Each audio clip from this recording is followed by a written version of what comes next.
Where was hair on set? We got flyaways. So don't you hate it when you got flyaways in a shot and you don't know whether to like erase them out and spend lots of time doing that? Or, you know, does it look natural? I'm going to show you a way to keep a natural look and take care of flyaways. And it's so fast that you could add it to a whole bunch of photos. I'm director of photography, Alec. I also own a company called Your Visual Brand. And I love working with ACDSee Photo Studio. We're going to work with that today to show you how we can do this really quickly. And I'd actually be able to apply this same effect to a bunch of photos.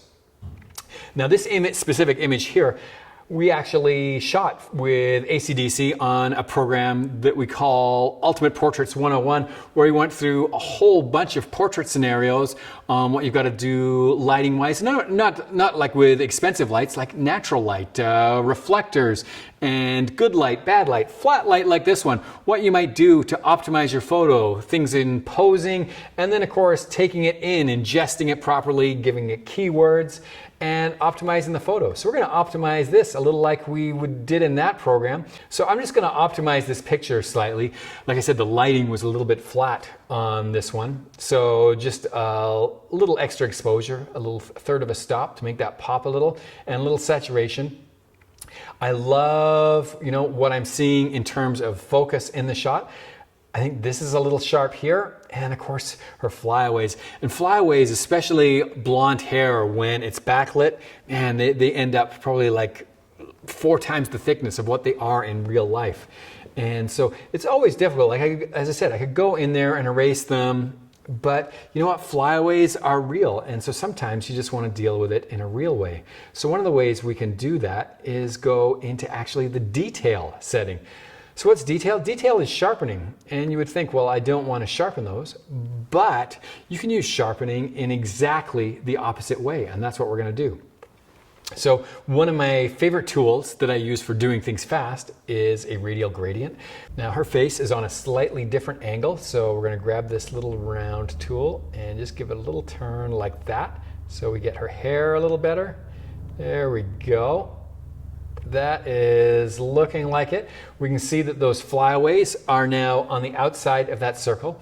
And what we're going to do is we're going to turn off where it says show gradient mask. So now we see nothing, right? We take our sharpening and we can turn it down, and everything that's outside of that circle is going to soften. Like if we do it way too much, it'll look like that, which is not what we're after. That looks terrible. But you know what? There's a place. And I always suggest that when you're doing an effect, go all the way. So we tend to notice what we change. And so if you just change a little bit, you'll go, oh, I see the change. And you'll probably tend to ease up, whereas a person seeing it for the first time hasn't seen that. What I find instead is if you go way too much and then dial it back, you'll end up at a different place in terms of change. And so for me, this is looking better here. And so now I've arrived at a spot where it looks like I've got a really controlled shallow depth of field. It looks like I was shooting with, you know, a 1.4 lens on my camera. And when you look at the, well, actually I was. I just wasn't shooting at that depth of field. I was shooting, what was my aperture? My aperture was 2.5. Which, you know, is great for getting things sharp on a fast lens. So, you know, her eyeballs are tack sharp, which is fantastic, but those flyaways I don't want sharp, right?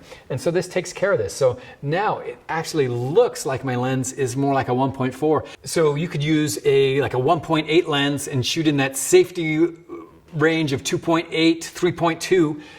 Get everything in focus and know your lens is in a good place to get a really good, sharp, contrasty shot like this. And then you can use this effect on their face to make it look like you're shooting with a 1.4 or a 1.2. So get out there with your regular lens, shoot some photos, take photos of people knowing you're taking awesome photos to make the world a better, more beautiful place. And then when you get home, get it into ACDSee, and if you want to turn something that looks like it was a portrait shot on a wide open portrait lens, here's your effect. Just go in, grab that radial gradient under detail, and instead of using it as a sharpen tool, you use it as a blur tool, and you'll have a fantastic effect.